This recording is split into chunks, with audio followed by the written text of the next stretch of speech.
and welcome back to the Crawl Room. We're here once again in this wonderful ranty room for all things Formula One. So the Sao Paulo Grand Prix has come to a close, and what could be said about that one really? The whole weekend was spicy, wasn't it? There was certainly a lot of things to discuss from the race, before the race, during the race, through qualifying. It just had a little bit of everything, didn't it? And yeah, certainly kept me busy trying to keep note of everything, that's for sure. So if you've never seen this series before, I award the drivers out a maximum of 10 points based on their overall race weekend's performance, and I go all the way down to 0 if they have a particularly bad one. Take a look out for bonus points though. They're sometimes an offer for some drivers that do something extra special during a race, and on the rare occasion I do all minus points for those drivers that do something extra special, but for all the wrong reasons. Let's take a look at the current Crawl Room standings then going into this episode. It is on the screen now for you to take a look at. Have a look and see where your favourite driver is, and based on this race weekend's results, can you see them going up? Can you see them going down? There's certainly going to be a lot of praise for some drivers and a lot of negative feedback for others, let's just say that. Let's take a look at the team standings as well then while we're at it. That's on the screen as well for you now to have a peruse at.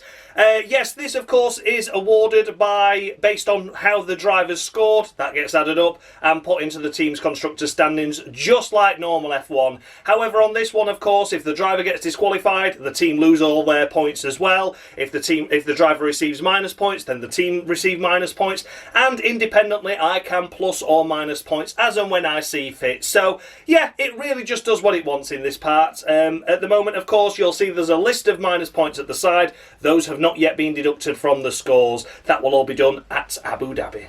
So without further ado, then let's kick things off with the race winner then, shall we? Max Verstappen. Oh my goodness gracious me. This is unbelievable, isn't it? It really, really is. I genuinely cannot believe what he has done this weekend overall. It has been nothing less than superb. Now, you know it's a sprint format and I normally plus points for what happened in the sprint. I don't really care about the sprint, to be honest. There's far too much just going on in qualifying and the race to actually divulge what happened in the sprint. But yeah, Max Verstappen crossed the line P3 there, relegated to P4 for his mistiming of the safety car infringement, got a 5-second penalty, dropped into 4th. That doesn't matter. I'm not bothered about that. And I'm not going to really talk about the sprint at all this race, so just forget about it. We're talking about qualifying and the main race itself. So, of course, Max Verstappen in qualifying on the Sunday morning with the wet weather conditions. He was basically looking to get into Q3, damage limitation with the 5-place grid penalty he was going to receive as a result of having a new engine. And in Q2, Lance Stroll went off and into the wall. Not surprising. Nothing strange there, I hear you ask. No, absolutely not. However, what quickly became apparent and what became strange was Max Verstappen had a time that was good enough to get into Q3, and we knew the red flag was going to have to be thrown at some point because that car was clearly stranded. It had been in the wall. It was a bit of a smelly mess. And the stewards waited 50 seconds before they awarded the red flag, and that 50 seconds was just enough time to make sure that everyone other than Max was able to get a lap time in.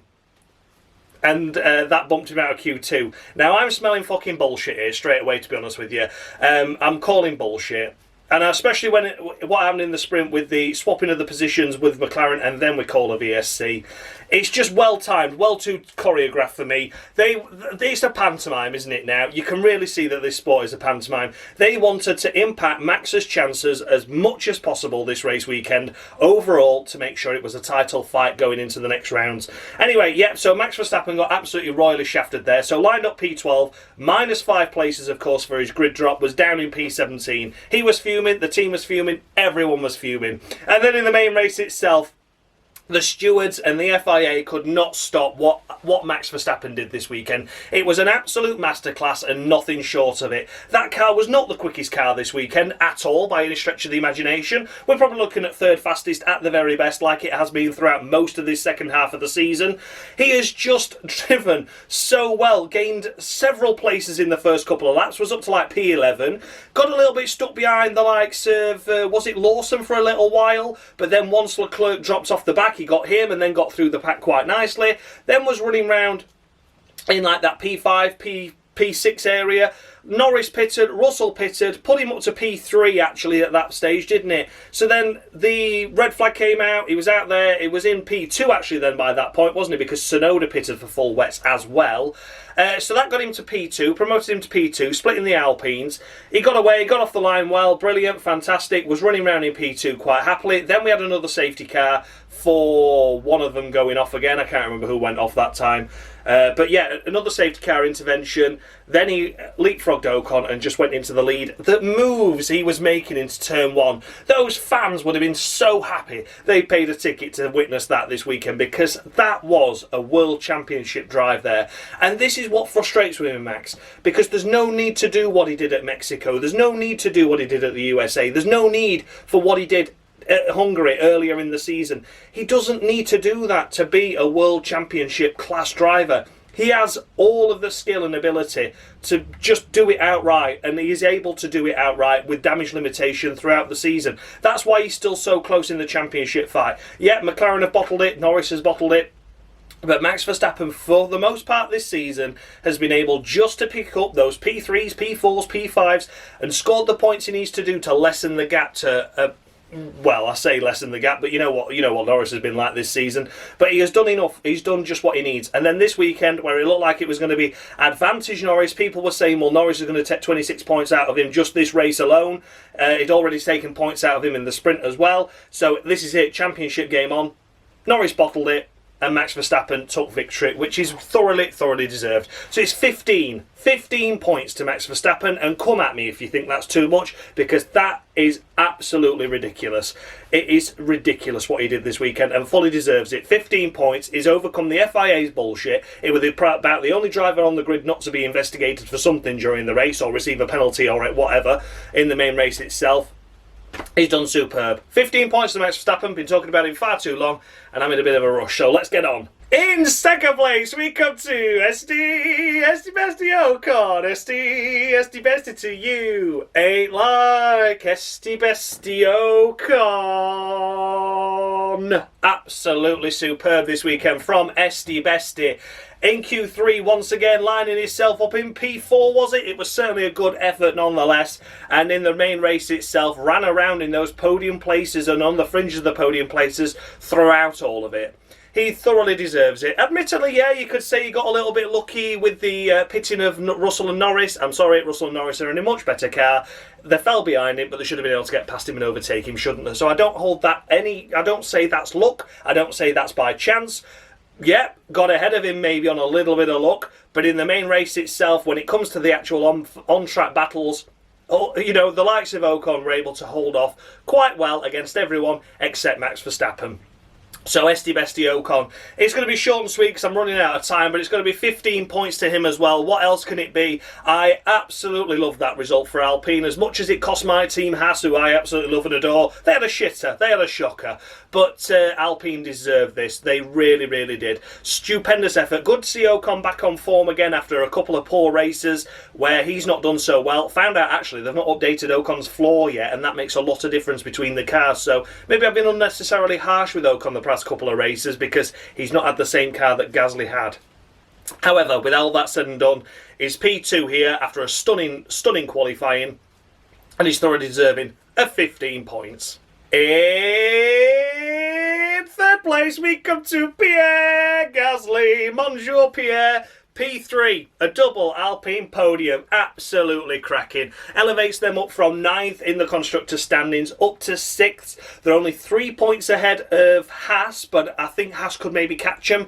And they're 8 points ahead of, is it RB now? So yeah, it's close. It's now suddenly close for P6. What was going to be a 2-horse race between RB and Haas, Alpine have firmly put themselves there. And what Gasly's done the last couple of races, picking up points and on the fringes of points, means that it's not going to be as easy as it is for Haas and RB to re-overtake them now. So yeah, the fight goes on for P6 in the constructors, but what a great race they had. Pierre Gasly, stunning effort this weekend overall, outpaced by his teammates somewhat in the qualifying, but did a good job in the sprint. And in the main race itself, of course, lining up here in P3 behind his teammate is still a cracking effort, still well-deserved. He was a little bit more fortuitous with the guys that pitted and didn't pit. He benefited from the likes of the RB stopping and a couple of other cars as well. So he gets this P3 in a little bit more of a lucky situation than Ocon, but then again, he still had to have the pace in that car to stay P3 and hold off the likes of George Russell, Charles Leclerc. That's stunning, isn't it? So for Pierre Gasly, it's going to be 12 points to him, 12 points to Pierre Gasly. A stunning weekend, not discredited at all. That's why he gets 2 bonus points. But yeah, absolutely phenomenal, absolutely fantastic, and thoroughly deserving weekend for Alpine. Well done them, well done them. And finishing in P4, we come to George of the Russell. Watch out for that top 5. Here he is finishing in P4. But he didn't have the pace to get around 2 Alpines. Oh dear, oh dear, oh dear. Off the line, though, was a great effort, took the lead and was really, really doing well in that situation. Pitted, of course, when he didn't need to pit, and hindsight's a wonderful thing. The red flag came out, he lost a few places, etc. We get it, George, we get it. It was the wrong call, we know. However, the race itself from there, you know, he dropped to P4 as a result of that red flag and him pitting and the other cars not. That's just one of those things, but being unable to get past those Alpines is certainly where the points start getting knocked off for me, because, you know, Max Verstappen managed it, and yeah, Max Verstappen was in a world of his own this weekend, but a Mercedes car should be able to overtake Alpines. I know it was difficult to overtake, but it should have been possible, shouldn't it? So for George of the Russell, not his fault at all that he ended up down in P4 as a result of that unfortunate timing of the pit stop with the safety car becoming a red flag. But, however, he should have been able to get himself back up to P2 as an absolute minimum, and he didn't do it. So it's 7 points. 7 points to George of the Russell. Normally the Alpines and things have good weekends like this because all the top teams and drivers fall out and fall by the wayside. They're not falling by the wayside this weekend, they just didn't have the pace to get through, so that's their fault. 7 points to George of the Russell. Next up, we come to Sha-La-La, oh sacre bleu, Sha-La-La-La-La. Cannot believe it, can you? Cannot believe it. Charles Leclerc finishing P5 here. No pace at all this weekend. In fact, 5th's probably a bit gracious for him, to be honest, because the way he was going, he was struggling with tyres, he was struggling with pace of the car. He just didn't really have it all together this weekend, did he? Was complaining of the tyres just not working for him, struggling with understeer and struggling with oversteer and the tyres going and fading away, struggling to keep temperature in the intermediates as well. It's certainly a difficult one to rate Leclerc this weekend, but again, how much of it is down to car and how much of it was it just him not comfortable in those conditions because they were tricky. Admittedly, again, you know, maybe you shouldn't have been able to get past Russell, but again, the 2 Alpines were there, should have been able to get past those. He's lucky really to be finishing here in P5, because had it all gone the way that it should have done, he should have been behind both McLarens and probably an RB as well, with the pace he had. So for Charles Leclerc this weekend, it's a middle of row 5. Middle of row 5 to him. Not good, not brilliant, not fantastic, but not the worst we saw this race. Middle of row 5 to Sha-La-La. Finishing in 6th place, we come to Lando Norris.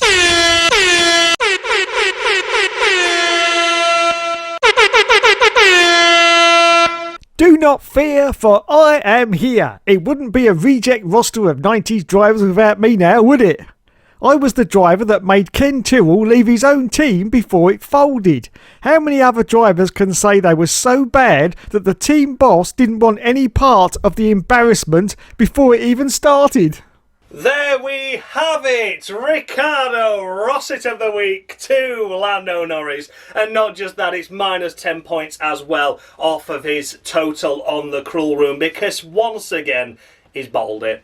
And he's bottled it big time. And again, I don't care what anyone says about that pit stop that he had, that he shouldn't have had, that dropped him down to 5th, meh. Not bothered. He should have been on the podium as an absolute minimum in that situation. Yeah, you know, Max got a little bit lucky. Don't blame that. Max deserved to win. Max should have won.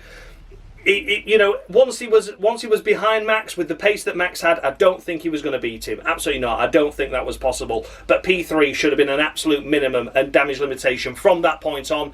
Here he is finishing P6, and incredibly lucky once again to avoid penalty from the FIA, from the stewards, as a result of him going through driving and setting off the line with an aborted start because Lance Stroll binned it. on the formation lap. Now, this is where British bias comes in, and I know I've been accused in the past of British bias, but my God, Johnny Herbert, get him off the fucking stewarding department and get him off the rules and regulations, because what on earth were they doing this weekend? If I had a spare of the week to give, I'd give one to the FIA, and I'd give one to Johnny Herbert, and I'd give one to all the stewards, Luciano, Bertie and all them bellends, because what on earth is going on here?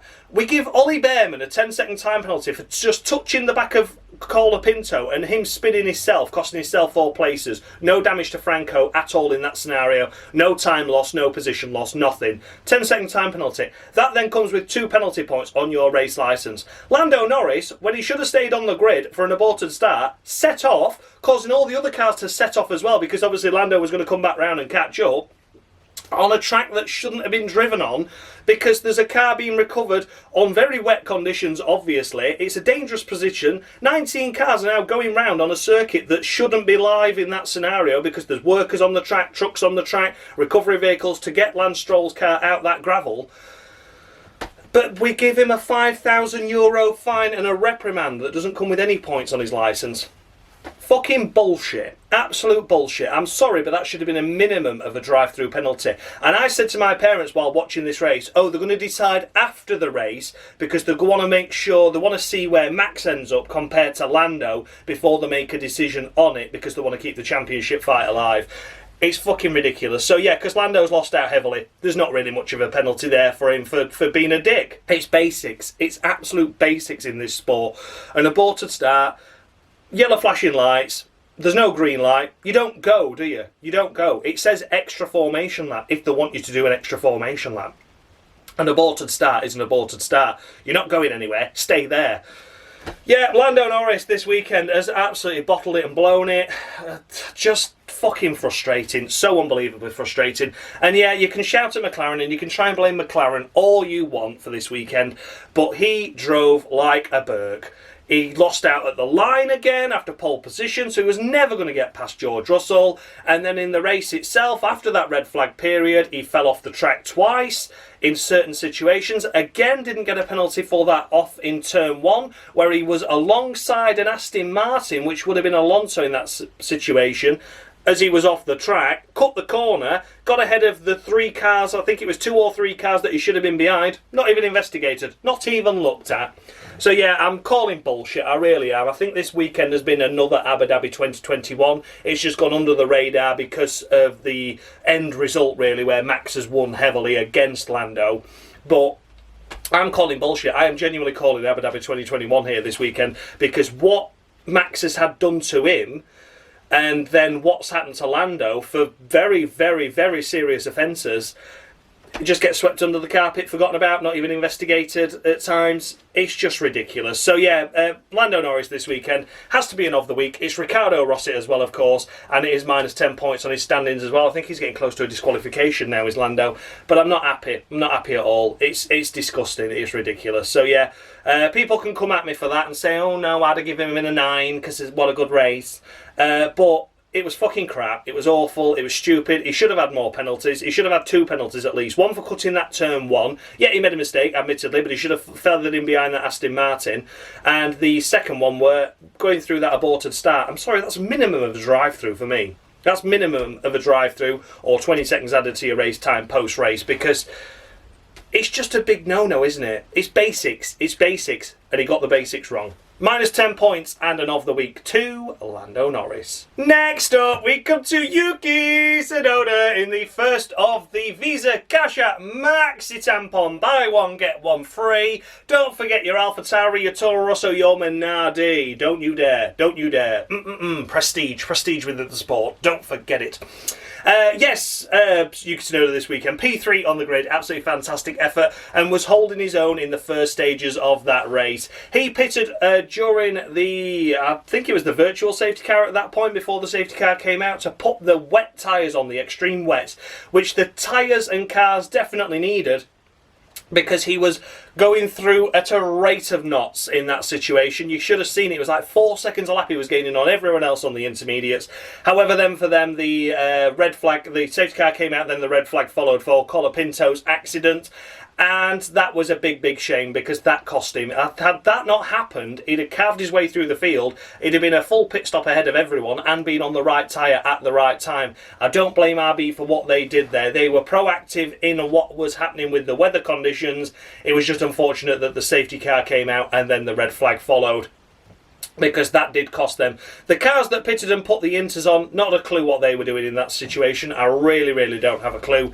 But the ones that went for the inters into the wets were perfectly timed, did it right, were gaining time. They were just unfortunate with the timing then of the safety car and red flag, which is always possible when you've got intermediate tyre cars out there on a track that needs extreme wets. Yuki Tsunoda this weekend's getting 8 points from me. Great effort, Yuki. Solid job. Shame he couldn't have been a little bit further up. Of course, he did finish behind Oscar Piastri, but with Piastri's 10-second penalty, elevates him a little bit higher. Helps RB in the standings. As mentioned, it's weird, isn't it? They've had a really good weekend, yet somehow they've lost a place in the Constructors. After a double point score for that team, just shows you how good Alpine have done this weekend. They closed the gap to within 5 now of Haas, so it's all to play for. It really is. And it's going to be a hot, spicy final 3 races for the RB team, the Alpine team, and the Haas team. Yeah, it's going to be certainly an interesting one to see what happens. But I think Haas will be back on form once the wet weather goes away. And I don't think it's going to be raining in any deserts anytime soon. So yeah, Yuki Tsunoda this weekend, 8 points to him for a great effort overall. And then we come to Oscar Piastri. What's your favourite pastry? Well, you can definitely say that Oscar's favourite pastry is flaky, can't you? It's certainly been a flaky triple header.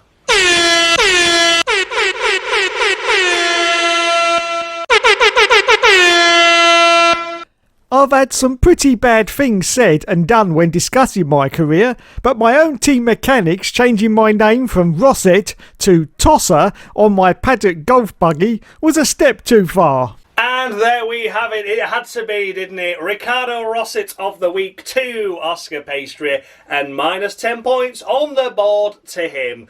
Minus points off his standings because, again, just ridiculous. Absolutely ridiculous. He's gone from no of the weeks this season to 3 in the triple header. That is disgustingly bad. But once again, no pace, no performance. Wasn't making mistakes like Lando was, but just didn't have the pace to be up there in the first place. Qualifying was no good. Qualified himself down there in 8th, and that's where he stayed. It's frustrating, unbelievably frustrating. McLaren have got to be having words with their drivers. I'm sorry, you can't keep putting the hand around them and telling them, oh, it's all right, mate, don't worry about it, we'll get them next time. Because that next time's not coming, is it? That next time is not coming. Both drivers bottling it once again. And I've got no doubt in my mind that Oscar is a great talent, and I'm so glad they've got him in instead of Ricciardo in that car, because without fail, we know what Ricciardo would have done. He'd have not even been in the points. I get that. But Piastri has not delivered for this team in the last 3 races. That's why the likes of Ferrari have been able to close up so much in this double header, where it looked like McLaren were just going to be away and gone in the constructors' standings, and we're going to be winning that. Now Ferrari are on the back of them, and even when Ferrari have a stinker with just one car finishing in P5, McLaren only take a couple out of them. Only a couple. It should have been a massive points haul there. Should have been a double podium as absolute minimum. Maybe P2, P4, something like that as an absolute bottom of the barrel scrapage of what the results should have been expected from McLaren this weekend after the pit stops, etc. Blah, blah, blah, blah, blah. And it isn't. It isn't. It's disgusting. So yeah, Oscar Piastri once again gains the 10-second time penalty to spinning Lawson round. Fair enough. That was deserved. That compromised Lawson's race. But a 10-second time penalty for pirouetting a car, and then Ollie Bearman gets one for pirouetting himself round. Make it make sense, FIA. But once again, you know, bullshit. But yeah, nonetheless, yeah, it is an of the week. It has to be, and it's minus 10 points to Oscar Piastri. In 9th place, we come to Liam Lawson in the second of the Visa Cash App Maxi Tampon RB. Buy one, get one free. Don't forget your AlphaTauri, your Taurus, or your Minardi. Can't believe they're going to change their name next year, potentially, because I am really going to miss saying that, because the prestige and heritage just comes flowing back on me. Oh, God. No, Andretti, we don't want you. We need Visa Cash App Maxi Tampon RB, buy one, get one free. And we need nothing less in the sport. Honestly, like a warm feeling in my belly and my willy.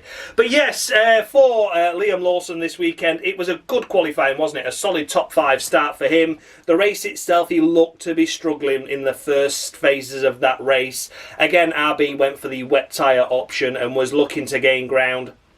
and get back up there. But again, unfortunate timing of the safety car into the red flag meant he did lose a couple of places as a result of that, but was struggling anyway. So I said that Tsunoda's pit stop was right, but unfortunate. I think Lawson's stop was the right thing to do, because I think he'd have lost more places had he not gone onto the extreme wet tyre, probably been in the wall as well, because he was struggling a little bit more than his teammate. As Coulson mentioned as well, he got spun around by Oscar Piastri, which was just not his fault at all. Wrong place, wrong time. Oscar Piastri on an absolute mission to be the biggest donut possible. And spun Liam Lawson round as a result. And then he recovered here to finish in a couple of points and get 9th. Good effort. Not as good as his teammate this weekend, but still an impressive showing. Had a late duel once again with Sergio Perez, in which he won out again. So that'll be a tick to the Red Bull squad to say, yeah, we'll have Lawson instead of Perez. And it's 7 points on the board to Liam Lawson this weekend. Solid weekend overall. Not as impressive as his teammate, but again, don't want to knock him. It's his first ever time in the wet in these cars and did a respectable job. A solid 7 to Liam Lawson. And picking up the final points paying position, we come to Lewis Hamilton in the second of the Mercedes.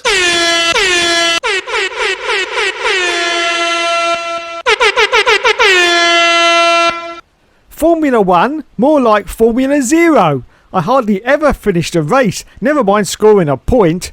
My lack of ability sent me on a warpath to find the nearest wall. And there we have it. There we have it in bloody deed. It is Ricardo Rosset of the week to Lewis Hamilton.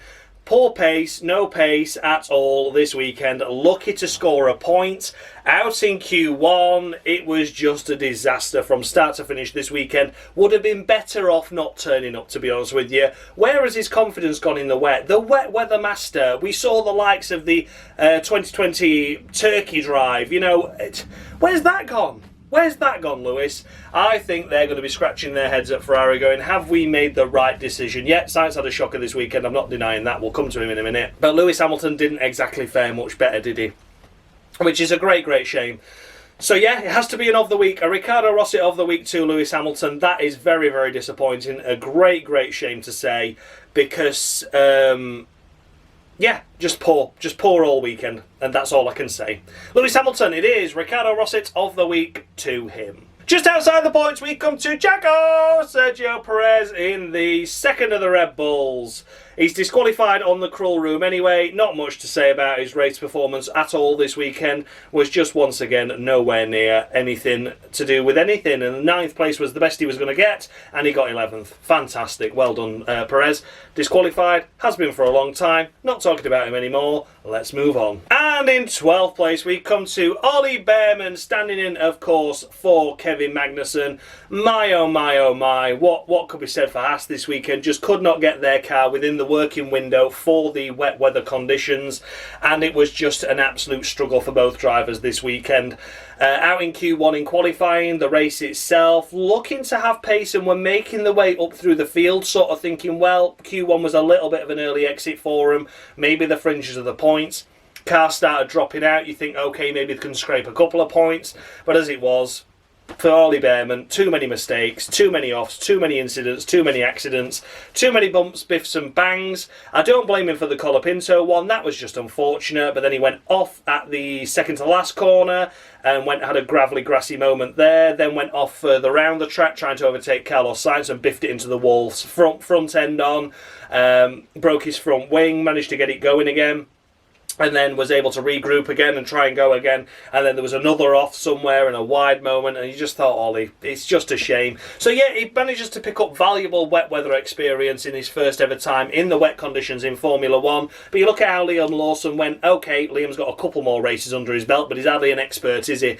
But his first wet weather conditions netted in points. Ollie Bearman, admittedly in a tough Haas car in those conditions, just kept having several biffs, bangs and offs. He escapes an of the week due to the fact that there's far more people out there that I've not come to yet that really deserve punishing, and it's 2 points on the board to him. Just 2. Of course, I think this will get added to Magnussen's score and then we'll go again with Magnussen, but yeah, just a bit of a mess at the moment, isn't it, with how much Ollie Bearman's standing in. But yeah, difficult one overall. 2 points, Ollie Bearman. Thank me for him. Or thank you, other rivals actually for being worse. Finishing in lucky for some P13, we come to Valtteri Bottas in the first of the Steak Kick Me Up the Arse Saubers.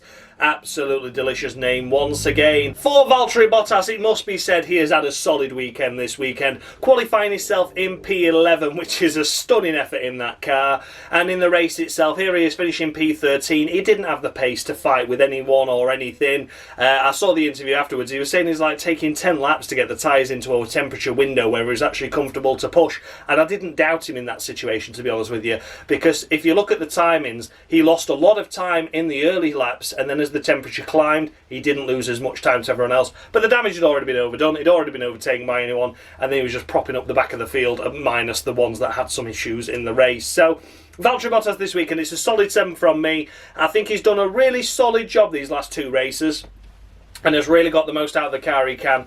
They're obviously not investing in it, they're not developing it, they're not upgrading it, and naturally it is going to tumble to the back of the field. It's just a shame that Bottas didn't get his act together in the early phases of the season. It's a shame Sauber didn't get their act together in the early phases of the season with the pit stops and the reliability, because points were going to be possible in those first 6 to 8 races, I would say. And they didn't deliver for one reason or another, and now they're never going to score points again. This race proved it. If there was any chance that Sauber were going to score points, it was here, and yet here they are, 13th, not even close. A solid 7 to Valtteri Bottas for what was a solid weekend. Then we come to Fernando Alonso, finishing here in 14th place. What a shame, what a shame. Escaped of the week, yeah, he had a crash in qualifying, but who didn't, let's be honest. And in the race itself, was driving well, I would say that. It looked like he was certainly going to be on for points, was fighting around like the 8th, 9th sort of area. I'm not saying it's anything overly impressive, but he was there, and then just made one mistake, which was costly. Had a wide moment at the final turn, or second to last turn. Had a grassy moment like everyone else did, but unfortunately for Alonso it resulted in a spin. Then he had to try and get himself off the incredibly wet grass, struggled to get it off, and then by the time he got back on the track he was 20 seconds behind everyone else. So he made that up that place though, and that pace without another safety car or without any further interventions. He did a really good job to manage to actually overtake a car. I think he got Zhou and that was it, wasn't it? But even so, good effort in that sense. And yeah, it's 3 points to Alonso. The qualifying accidents are unfortunate, and yeah, I am going to criticise some drivers, but it's just seemed to be the same drivers going off, didn't it? You know, we're going to come to the list of retirement shortly, and they're the same ones that had the accidents in the qualifying as well. So yeah, it's a shame, isn't it? But for Fernando Alonso, he's 3 points. Again, he needs to thank me that his other rivals were shitter. But it wasn't a great weekend by Alonso, but at least he crossed the line without any further damage. Then we come to the last of the race finishers, which is Zhou Guanyu in the second of the Steak Kick Me Up the Arse Saubers. Now, yeah, he was miles off the pace. He was absolutely shite. He's disqualified on the cruel room anyway, so absolutely he's been for a long while and will remain that way. But he didn't have a crash. And I think that has to be commended by Zhou Guanyu this weekend. Think of all the drivers that did have a crash. Think of all the drivers that had several crashes. He didn't. He didn't, and I would have put money on him being the first in the wall. Him or Stroll anyway. And technically I wasn't wrong with Stroll in the race, but, you know, that was before the race even started. But I would have been 100% convinced that Zhou would have crashed. And he didn't. He didn't even have an off, as far as we're aware anyway. Didn't even have a spin or a pirouette. That's to be commended. So yeah, he's got the worst car on the grid. He's probably one of the worst drivers on the grid. No disrespect, Zhou, but, you know, your time's come, I'm afraid. But yeah, he didn't have a crash, didn't have a spin, didn't have an off. He just kept going. He might have had an off in quali or something, but I'm not bothered about that. You know, the main fact of the matter is there was a lot of drivers shunting this weekend. Zhou Guanyu wasn't one of them. He'd have been on my hit list. So yeah, fair play to him for that. Disqualified anyway, remains that way. He's not done anything impressive by any stretch of the imagination, but at least he didn't crash. And then we come to the list of retirements, of course. This is the last driver to retire in the race, which means we talk about him first. It is Carlos Sainz. Smooth operate. No. We're not even getting the song this time, I'm afraid, Carlos.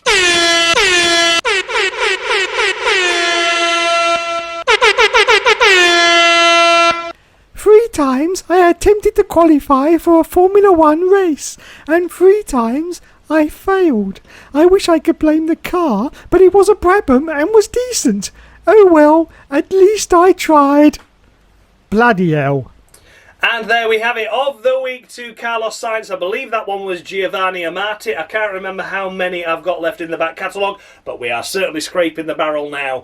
Carlos Sainz, what could be said? Of course it had to be an of the week to him because of what happened this weekend. Crashed in qualifying, crashed in the race, and was absolutely nowhere in the race when he crashed. Scraping and fighting for the final couple of points paying positions. Not good at all. So yeah, Carlos Sainz, an of the week to him. I can't really say much more about his race because it was just abysmal overall. 2 big accidents, 2 damage bills for the Ferrari squad.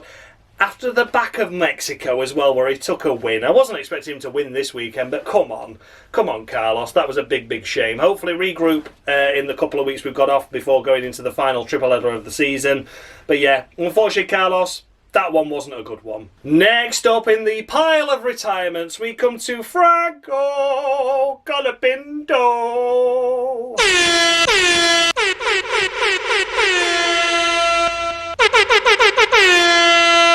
The last ever race in Formula 1 was the 1995 European Grand Prix.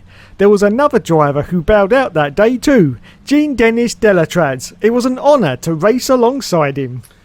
And there we have it, and of the week to Franco Colapinto. What an absolute shame for Franco this weekend overall. 2 big accidents, which Williams really didn't need, but it happened anyway. And yeah, just a weekend to forget for Franco. The closest thing he's going to get to a home Grand Prix is his family were there this weekend. Sadly, his granddad passed away as well, so condolences to Franco. It's just been a weekend to forget for many reasons for Franco this weekend. It has to be an of the week. 2 big accidents with big damage. Lucky to get that car out in the race itself. And yeah, I don't know what to say to Franco this weekend. His first time in the wet conditions in a Formula 1 car, and it ended in 2 big accidents, which is a shame. It's looking increasingly unlikely now that he will get that Sauber seat. It's looking like Gabriel Bortoleto has got that all but by signing his name on the dotted line now. So we'll see what happens there, but that's the heavy rumours at the moment, and those rumours are well respected rumours, that it's not just some bloke down the pub telling it. So looks like Gabriele Bortoleto will be getting that final seat, so Franco will stay within the Williams family, I'm sure, as a reserve driver for them in case they need him next season at all. But yeah, Franco, what a disappointing weekend on the track, and a very sad weekend for him off the track as well.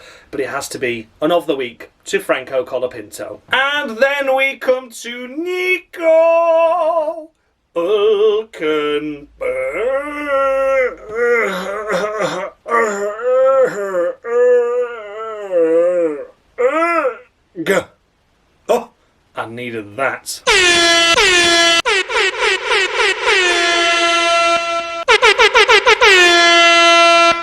Hey, I know I never qualified for a race, but you try setting a lap time in qualifying when you've been sent out with 45 seconds left on the clock and 4 wet tyres on a dry track. And there we have it. Nico Hulkenberg receives his 2nd of the week of the season. I really haven't got a clue who I'm using now. I think I'm scraping the barrel. I might even need to repeat some because I've really ran out. But yeah, Nico Hulkenberg unfortunately had to be, didn't it? Was outpaced and outqualified by Bearman in the race itself. Going into the race. In the race itself, looked to have more pace than Bearman. Had a pit stop for the Inters, which just didn't make sense. I totally with the Hulkenberg in that scenario. And then had an unfortunate off on the fresh tyres at turn 1, where anywhere else in that scenario you think, well, at least he didn't hit the wall, but unfortunately ended up on a little bit of a lip like that that's flat for the service vehicles going in and out, and then just starting to slope to go down to turn 2. He ended up beach right on the middle there. Had outside assistance and a push from a few marshals, and that of course is instantly a black flag. You need to retire from the race because you have had outside assistance. That was brought in during the Michael Schumacher days, didn't it, when he used to get a push out the gravel and keep going. And of course Lewis Hamilton when he got hoisted out the track at the German Grand Prix in 2007. So yeah, He received outside assistance. Unfortunately, that's a retirement. He was a little bit naughty and kept going till the red flag, didn't he? But I think he knew it would come, and he was like, yeah, fair enough. Fair cop, you've got me. But yeah, an unfortunate weekend for Hulkenberg overall. I think had he stayed in the race, I think he would have scored some points. I'm not saying it'd been anything special, but maybe P9 at the best. Maybe Piastri's penalty would have netted him a P8, something like that. I'm not talking it was going to be a wondrous result, but I do think with the retirements that we saw later in the race, the issues we saw for cars that ended up scoring a couple of points, like the likes of Hamilton and Lawson, had Hulkenberg had no further issues, points were possible. But unfortunately, it couldn't happen because he received outside assistance after getting stuck at turn 1. And of the week 2, Nico Hulkenberg.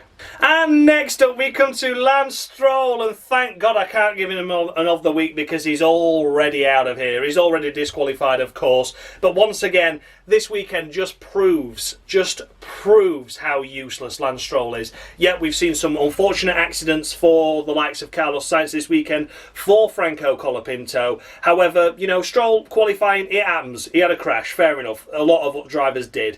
But the race itself gets on that white line, onto the grass on the formation lap at turn 4, pirouettes it round, he snatches the rear brake, of course, because he's in that position, spins it round, tags the wall, breaks his front wing, and then tries to blame the car saying no brakes. No, there wasn't no brakes. He did have brakes, you were just on the fucking grass like a moron. But then if that's not bad enough, he's got all that runoff area, and what does he do? Drive it into the gravel. His own free will drove that car into the gravel, and of course he was going to get stuck. What on earth possessed him to do that? Like, what on earth? There's all that service road. He could have done a spin turn, he could have reversed. There were so many options other than driving through the gravel that he had in that scenario. It's 90% runoff, and he found that little bit that had gravel. Honest to God, what a fucking moron. And what made it even funnier was they didn't show it in the race footage at all from Sky, what he actually did there. And even Karun at the debrief was like, oh, and here he goes off, and we're just going to see how he gets into the gravel. Oh, no, we're going to move on. We're going to move on to the race start. All right, Karen, who's fucking paying you your checkbook so you don't see Lance Stroll making a tit of himself? It was genuinely unbelievable. So yeah, Lance Stroll, if he wasn't disqualified already, he was going to be from several races on, and here he is now in this situation where he's just an absolute idiot. I'm sorry, he was probably the most stupid this race. Yeah, we've had crashes in the race, we've had cars not making the grid due to accidents in qualifying, but my oh my oh my, it takes a special kind of talent to have all that runoff area and just drive it straight into the gravel and then say, no brakes. Fucking idiot. So yeah, Lance Stroll disqualified anyway, but I've got to talk about it because it was such a special effort this weekend from Lance Stroll. Just very, very special indeed. And last but by no means least, we come to the DNS, the did not start, which is of course Alex Albon in the second of the Williams.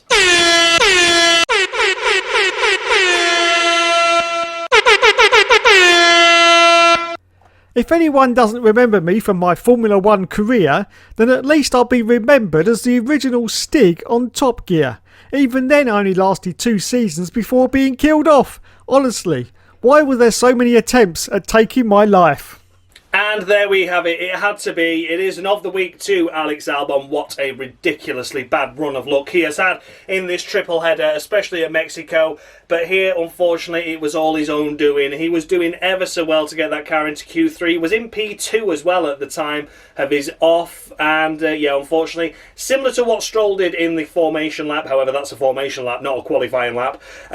He got the right rear tyre onto the painted white line and slightly onto the grassed area. Well, it's not grassed, is it? It's that green, sort of like Patronus coloured runoff, strippy, grippy bit at turn 1 was just a little bit wide. Obviously, then when he braked, it snatched the rear, span it round, went in rear first, ripped the gearbox off, made a right smelly mess, probably done the engine as well, the thing. Did all 4 corners, did the front wing, did the rear wing.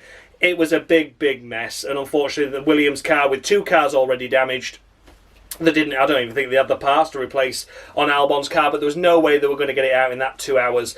And just like to say now as well, with the incidents that we saw in qualifying, yep, the drivers were crashing quite heavily. There was some big damage. It's unfortunate, and I get that. But why on earth are the likes of Franco Colapinto's car that crashed in Q1 not getting back to the pit lane sooner? That puts a lot of emphasis and effort on the guys, because you know, Franco Colapinto, they could have got it back about an hour earlier than they actually did, that team, for the Williams squad, for Colapinto's car. Yeah, they got him out anyway, so it didn't matter. But it's the same for the Aston Martins, it was same for Carlos Sainz. They got it back onto a low loader and then left it. Now, I can understand if that recovery vehicle has to cross the track. I totally get that, to get back to the pit lane. Totally understand it. However, with the amount of red flags that we saw, surely you'd have thought that the FIA would have spoke to someone and said, look, while you're cleaning that mess up, get that recovery truck and get it back to the pits, because we need these cars on the grid and those mechanics need them cars back as quickly as possible. So another note against the FIA, get them fucking cars back sooner, because Stroll went off and you could see Franco Colapinto's car still sat on a recovery truck where he crashed as well.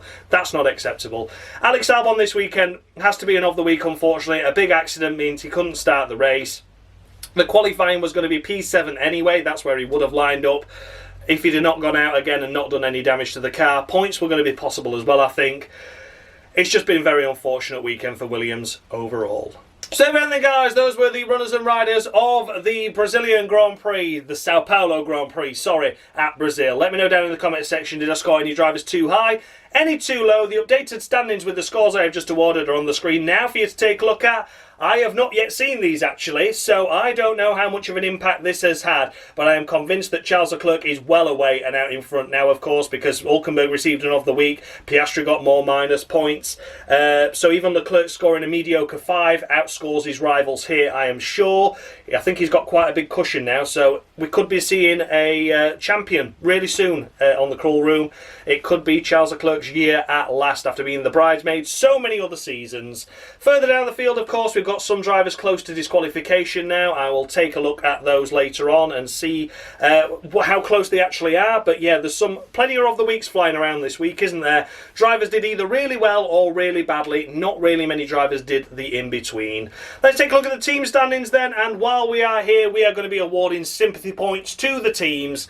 I have given Alpine plus 10 for their impressive performance this weekend and fantastic wet weather strategy. The pace in the race was really good as well. They clearly had a good wet setup on that car. I have awarded plus 25 points to the Aston Martin squad for their efforts to get both drivers out on track once again. Fantastic work by the mechanics there. And I have also awarded Williams an additional 25 points to their total as well. Again, because of their incredible efforts to get Colapinto back out and to really try with Alex. They really did. But time wasn't on their side, unfortunately. So yeah, you'll see that there's probably still some minus points there, despite me adding the points, but they have come off, I reassure you, in that side. And of course, those minus points and plus points will be added at the final round at Abu Dhabi, where we'll crown a Constructors' Champion. And massive thanks as always goes out to Dan Bartlett, of course, formerly of Mushy Gaming, for providing me with the scoreboards that you saw on your screen, for the driver icons in the corner of your screen, and for the intro as well. Without him, this series would be more pointless than it already is, and who can forget Dave, F1 Games PlayStation, for providing me with the of the weeks that you don't necessarily know, but you know you're going to love them. Yes, massive thanks as always goes out to you guys as well for your continued love and support with the series. Thank you so much for engaging with it like you do. I'll see you all in a couple of weeks' time for the next triple header. I think we've got 3 weeks now, is it? And then we're back for Vegas, Qatar, and the final Grand Prix of the season at Abu Dhabi. Championship's all but over now. I told you it was going to be, but you just kept clinging on to hope, didn't you? You just kept clinging on. 62 points the gap now. Lando Norris behind Max Verstappen, and there's like 80 odd left, is there, because we've got a Qatar sprint. But apart from that, yeah, it's all but done. Thank you so much for watching, guys, and as always, much love.